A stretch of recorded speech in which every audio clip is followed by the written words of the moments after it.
Hey, this is Dr. Schultz. In this video, I'm going to show you how to determine the values of the drag force constant and the exponent from the terminal velocity and mass data from our experiment. Okay, so let's start off by writing down the drag force formula. So we know that the drag force that acts on an object falling through the air is going to be proportional to the velocity of that object as it's falling, but we put a constant out in front, a multiplying constant k, and in general, we're going to have some type of an exponent n. And that's just going to be a number, right? And so we want to figure out some of those constants. We want to figure out the k constant, and we want to figure out the n constant. And then we know how to calculate the force if we have those two constants. So in the experiment, what we did with the coffee filters is we said, let's take this formula and let's look at the case when we can measure terminal velocities. So in our experiment, if you recall, you would take different masses of coffee filters, right? And then you would measure the terminal velocity of those filters using the video data. So this formula that we have right now, we need to just kind of upgrade it a little bit. And the upgrade is going to be that we were basically talking about the specific values of the terminal velocity here. All right, so you see how I added that t? And we know that when the object is moving at the terminal velocity, that the drag force must be equal to the weight of the object. Okay, so again, in the experiment, if this is your coffee filter, right, when it finally reaches terminal velocity, you know that that downwards force, mg, must be getting canceled by the drag force, right? And that's when you're at terminal velocity. So that's kind of what we need to do when we look at this formula, is we make it into that to match our data. Okay, so now you get this situation. You're like, okay, well, I've got data, I've got mass that I collect in my table, and I also have terminal velocities, right? Those are the two things that I have over here. And you might think, well, all I have to do is make a graph, right? And so you might think, well, I changed the mass on purpose, and then I measured the terminal velocity for my videos. Well, it's not so simple, because pretty much this is never going to be linear, right? It's going to be a more complicated shape than that, okay? And the reason is, as you might guess, that if you look at this formula up here, that formula is not a linear formula. That exponent really kind of messes things up. So what I'm going to show you here is what you can do, a trick that you can do here that's very useful generally, is if you take the natural log, the ln of the mass.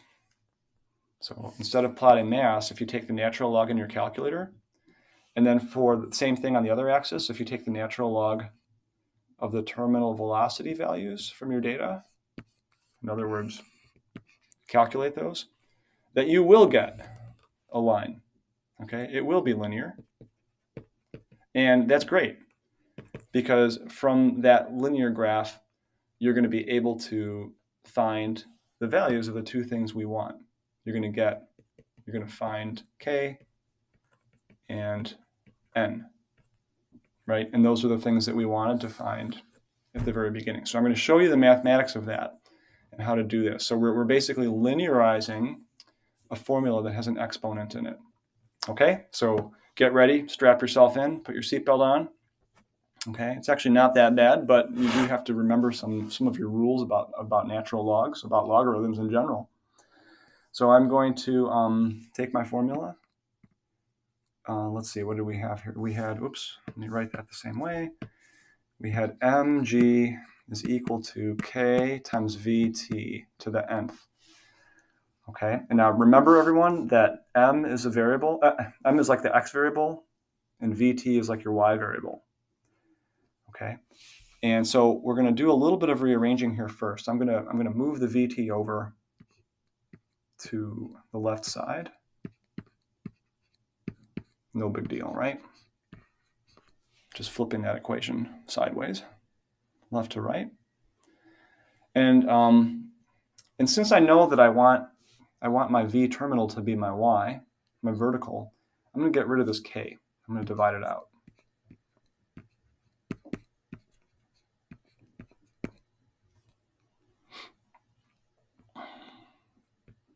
okay? And I get something like this. And I'm going to even make that a little bit more like the equation of a line.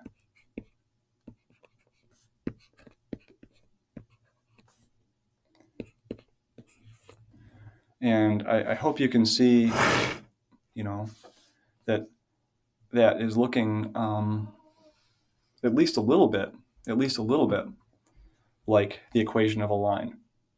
But the problem with this is it's not going to be a line, right? Because this n really messes things up. And if I tried to make a graph, if I tried to graph VT versus mass, if I graph this data, it's not going to be linear, right? So I'm getting really close.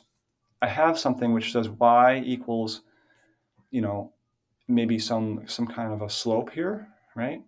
Times the mass, which is my x plus a y-intercept. But the problem is I don't know what this coefficient is, so I can't just, I have to figure it out. So what you do with this is we're going to take the natural log of both sides. Okay, so I'll just write that. So we're going to do take the ln of both sides. And we're going to, the payoff is going to be, we're going to kick out the exponent. Okay, so let's try this. So on the left side, I'll have the natural log of v times terminal velocity to the nth power. And on the right side, I have the natural log of this product, right? And of course, the 0 is still just 0. There's nothing there. In fact, I'm just not even going to write that, okay? So now let's see what happens. So the thing with natural logs that you have to remember is that if you take the natural log of something which is raised to a power, that's going to turn into this. The power comes out, and it goes away inside. So the rule that I just used here would be a rule like this. It's like the rule of the natural log of, you know, a raised to the b power is going to be equal to b times the natural log of a. So that's the rule that we apply for that, okay? And the benefit of the rule is that it takes the exponent out, okay? Now, the other rule we're going to use here is we're going to use a product rule. And so I'll write the rule over here. So maybe you remember that the log of c times d, when you multiply two things, that's equal to the log of c plus the log of d. So that's a rule. And we're going to apply that to this side. So hopefully you can see that this ends up with giving us the natural log of g over k plus natural log of the mass. Remember, m is mass here, okay? And by the way, this works with any log function. It doesn't have to be natural log. This could be log base 10. And you could actually do this with a log base 10, and it would be perfectly fine. Okay. So we're almost done. I'm going to now get rid of this n by dividing it by both sides. And we'll have the natural log of terminal velocity equals. And then I'm going to write 1 over n times all of this stuff that's up here, right? Both of those terms. Okay, so I'm going to be lazy and not write those in here, but you get the idea, right? If I divide the left side by n, I have to do the same thing on the right side. And let me write this then down here. So we'll have natural log of terminal velocity equals, and then what I'm going to do is I'm going to pull out this term here, the natural log of m first. So I'll have 1 over n times the natural log of m. See, I'm going to flip that. I'm going to bring that term out in front because this is my x here. And then I'll bump the other term behind it. So plus 1 over n times the natural log of g over k. Okay. So why did I do that? Because I want this to be like my y. I want this to be like my slope. So this is my slope. This will be like my x, my intercept, right? For a line. And so what that allows me to do with my data is I can plot my data, but if I plot, instead of mass, if I plot the natural log of the mass, and instead of velocity, if I plot the natural log of the velocity, terminal velocity that is, I will get a line. And the slope of that line will be equal to 1 over the exponent. Big deal. That's right. So if you make this graph and you fit it with a line and you find the slope, that slope is equal to 1 over the exponent. And that's how you get that first exponent, okay? So that's pretty cool. So see what the advantage is here is we linearized a formula that had an exponent in it. And when we linearized it, we found that the slope is equal to 1 over that thing that we want, one of those constants. Okay, so that's a great thing. Now, the one other thing we want to get is the k constant, right? And we have to figure out how to get that. But that's going to be coming from this last term, okay? And that last term is going to be where this line crosses, where the intercept is. Now, honestly, when I drew this graph, I showed it going through the origin, but it might not. In fact, it probably won't. So let me just draw it slightly differently, right? So let's say that the line is like that. So now this here, that's your intercept, right?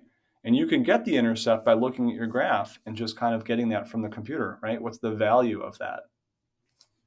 And you can take that value, and that's going to be equal to all this stuff that's up here, and that's how you're going to solve for k. So in other words, like, let's say that I've got my intercept value, right? That's what's coming from here, from my graph. I'm simply going to set that equal to 1 over n times the natural log of g over k. Now, in order to get this, right, you know what the integer value is. You have that number from your graph. So this is just a number. But you also know this, don't you? Because you figured that out from the slope. So you have to use that information to finish the job here. And then the rest of it is just algebra. And the rest of it is going to be to try to figure out what's the value of k. Okay, so I'll show that to you. I'll show you the algebra. And it's just a matter of rearranging. Sorry about this. Oh boy. It's getting complicated. So what I'm going to just do is squeeze it in here, okay? My goodness. So let's see if that happens again. So I guess my question, so I'm going to put this as a question to you because my question to you would be, how could you do the algebra that you need to solve? I'm going to try one more time.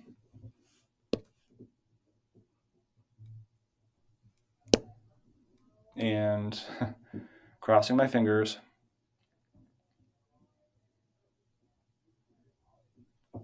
Great. Okay, so let's just do this. I'm so glad. So what I'm going to do here is I'm going to do the algebra. I'm going to say my intercept value. Let's see, I multiply by n. That's equal to the natural log of g over k. And now I want to get rid of this natural log. And so the way that I do that is I have to raise both sides to e. I have to exponentiate. And so over here, I'm going to have e raised to the n times my intercept value. And that's going to be equal to simply g over k, right? Because when I exponentiate this side, I kick out the natural log. And then therefore, solve for k. I have k times e to the n times the intercept value is equal to g. And then if I divide both sides by that, right, that's going to be g over e to the nth, n times the intercept value. So the point is once you know this intercept value from your graph, and you know this slope, this value from 1 over the slope, right? And you know that this is 9.8, you can get k. Okay, so that's what I want you to do.